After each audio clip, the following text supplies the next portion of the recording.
जय हिंद। मैं अंशुमान मिश्रा अपने चैनल लेट्स ट्रिक में आप सभी का स्वागत करता हूं।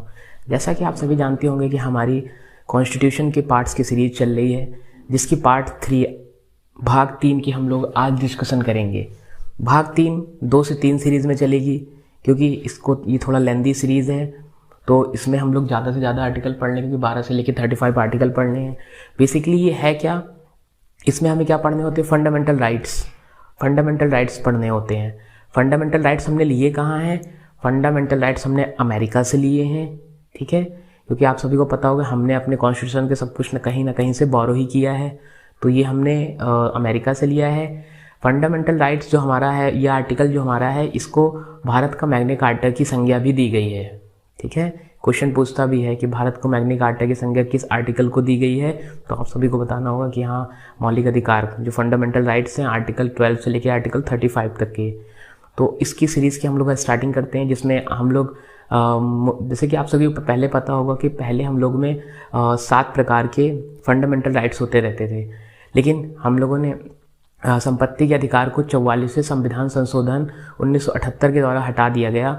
तो अब हमारे पास कितने 6 मौलिक अधिकार हैं, जिसकी हम लोग डिस्कशन करेंगे, जिसका हम पहला स्टार्टिंग आज से करेंगे, जो है समता का अधिकार, मतलब आर्टिकल 14 से 18। इसमें क्या है? विधि के समझ समता एवं विधियों का समान संरक्षण। इसमें क्या करना होता है, मतलब सभी को समान अधिकार मिले। मतलब देश में है तो सबको सबसे पहले राइट टू इक्वालिटी की, मतलब सब जगह सबको समान अधिकार मिले, ये हो गया। दूसरा है धर्म। देखो आर्टिकल 15 कहता है कि किसी को भी धर्म से या मूल वंश से, मतलब किसी को भी जाति धर्म समुदाय के हिसाब से उसका भेदभाव ना किया जाए, ठीक है। आर्टिकल 15 में इसका प्रावधान है, मतलब इसका हम किसी से भेदभाव नहीं कर सकते हैं कि जाति धर्म है या हिंदू मुस्लिम है, सिख ईसाई, मतलब किसी प्रकार का भी हम लोग भेदभाव नहीं कर सकते हैं।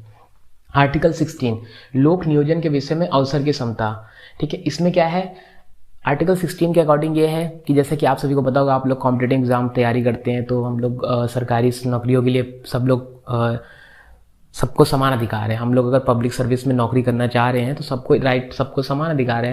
देखो कुछ कंडीशन में नहीं है, लेकिन वो बात अलग है कि रिजर्वेशन के बारे में हमको बात नहीं करनी है, लेकिन एग्जैक्टली बाकी आर्टिकल 16 में ये अधिकार दिया गया है कि सबको समान अधिकार है सभी सरकारी नौकरियों या प्राइवेट सेक्टर की जॉब्स में।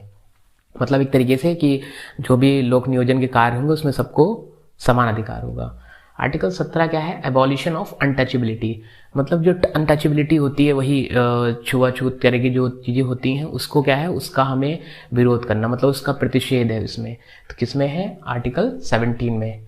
Abolition of titles. देखो टाइटल्स जो प्रोवाइड किए जाएंगे वो शिक्षा के क्षेत्र में या सेना के क्षेत्र में ही। अब हर एक क्षेत्र में, मतलब जैसे कि टाइटल्स की जो है एक लिमिट होती है कि मतलब नहीं हर एक जगह खराब से खराब चीज़ों भी आप टाइटल्स की प्रोवाइड कर सकें। तो क्या है? Abolition of titles. तो ये है हमारा भाग 3 का पहला, समता का अधिकार, आर्टिकल 14। दूसरा है हमारा स्वतंत्रता का अधिकार, जिसमें आर्टिकल 19 से 22 तक हमें पढ़ना है। पहले हमने समानता का अधिकार पढ़ा था, इसमें 14 से 18 तक पढ़ा था। हमारा दूसरा है स्वतंत्रता का अधिकार, जिसमें हम लोग 19 से 22 आर्टिकल पढ़ेंगे। इसमें हमारा 19 है आर्टिकल 19। आर्टिकल 19 क्या कहता है? Protection of certain rights regarding the freedom of speech. हमें बोलने की आज़ादी प्रोवाइड की गई है इस आर्टिकल में। उसके बाद इसमें बहुत सारे जोड़े गए हैं, जैसे 19(1) में जोड़ा गया है सूचना का अधिकार, प्रेस की स्वतंत्रता, ये जोड़ दिया गया है। फ्रीडम ऑफ सूचना का राइट, RTI जोड़ दिया गया। फिर इसी में इसकी प्रेस की स्वतंत्रता भी जोड़ दी गई है। फिर दूसरा है हमारा 19(B). इसमें क्या है?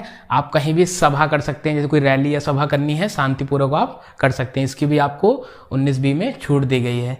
19(C) क्या कहता है? 19(C) आर्टिकल में ये है कि आप कहीं भी, मतलब पार्टी अपनी बना सकते हैं, किसी भी राज्य में किसी भी जगह अपनी आप पार्टी बना सकते हैं, संघ बनाने की आपको छूट है। 19D में क्या है? 19D के अकॉर्डिंग आर्टिकल में है कि आप भारत में कहीं भी आ जा सकते हैं, इसके लिए आपको कोई भी रोक टोक नहीं है। 19E में भारत के किसी भी एरिया में आप घर बना सकते हैं। जो भारत है, आप कहीं भी आप घर बना सकते हैं, आप प्रॉपर्टी लीजिए, घर बनाइए। एक्चुअली पहले जम्मू कश्मीर नहीं था, फिर आर्टिकल 370 हटने और 35 पे जब ये हटे तो उसके बाद से कुछ वहाँ पे छूटें मिल गई हैं। बाकी इसके आर्टिकल के हम लोग 370 और 35 पे के बारे में डिटेल डिस्कशन एक पूरी क्लास में करेंगे, उसके बारे में हम लोग इसके जब जानेंगे ये क्या है इसमें। बाकी आप भारत के किसी भी एरिया में घर बना सकते हैं। 19B में क्या है, अपराधों के लिए दोष शुद्ध होने पर संबंध में संरक्षण है। 21A में देखो क्या है, protection of life personal liability है।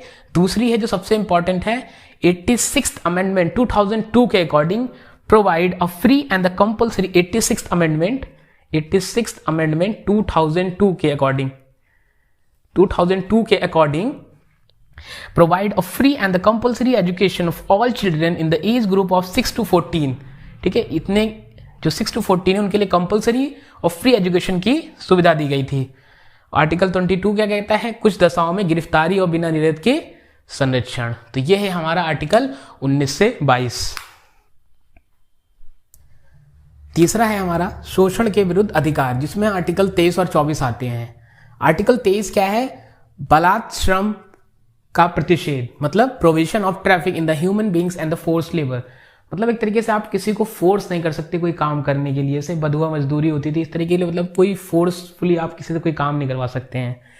आर्टिकल 14 स्पेशली बच्चों के लिए है, जो बच्चे 14 साल से कम उम्र के हैं उनको आप काम पे नहीं रख सकते हैं, उसके लिए ये आर्टिकल बनाया गया है। Provision of employment of children in the factories below 40 years old, below 14 year old,